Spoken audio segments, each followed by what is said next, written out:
Ингушетия стала первым субъектом страны, кто открывает выездную стратегическую сессию. Направлена она на развитие педработников дополнительного образования. Проводят ее сотрудники Московского педагогического университета. Мероприятие будет организовано во всех 89 регионах России. Слушатели лекций, сотрудники Института повышения квалификации, методических служб, педагогические кадры республики. Стратегические сессии проводят 13 педагогических вузов.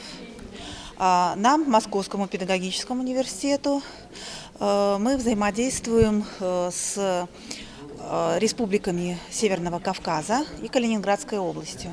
Все остальные регионы также распределены по другим педагогическим университетам.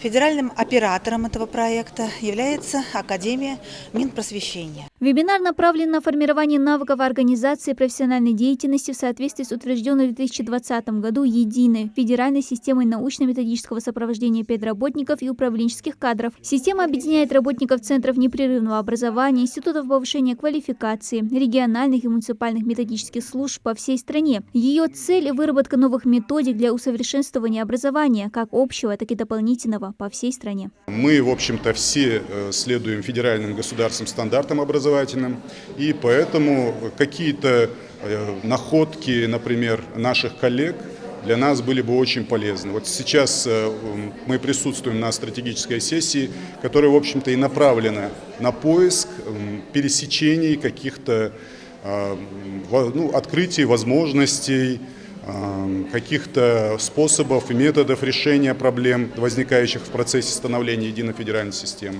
Перед началом сессии спикеры проанализировали работу Института повышения квалификации, а также провели анкетирование среди сотрудников о деятельности их работы. Мы позволили себе запустить анкету, в которой участвовало 38 респондентов. Это не так много, конечно, но тем не менее это люди, которые имеют непосредственное отношение к системе дополнительного образования, системе повышения квалификации. Форумы, конференции, мастер-классы. Спикеры высоко оценили работу сотрудников ИПК с педагогическими кадрами региона, чему была обрадована методист по начальному образованию Института повышения квалификации Песимат Саутиева. Я, как методист, обучила своих именно учителей 2426 человек.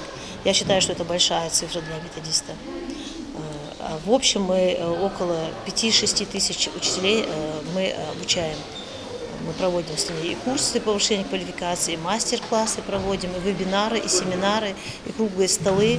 И вот сейчас у нас идут, мы выезжаем с декабря, мы выезжаем по школам. В ходе вебинара слушатели не только освоят нормативные основы внедрения концептуальных подходов единой федеральной системы, но и разработают проекты по развитию региональной инфраструктуры, научно-методического сопровождения педработников и управленческих кадров. Педагоги-методисты Московского педуниверситета определят ту проектную идею, которая необходима для развития системы образования и поддержки учителей в нашем регионе. С нами приехала большая команда, представители Центра научно-методического сопровождения при нашем университете, декан факультета регионоведения и также педагоги-психологи, которые будут помогать вашим педагогам и методистам в выработке вот этого нового проектного решения.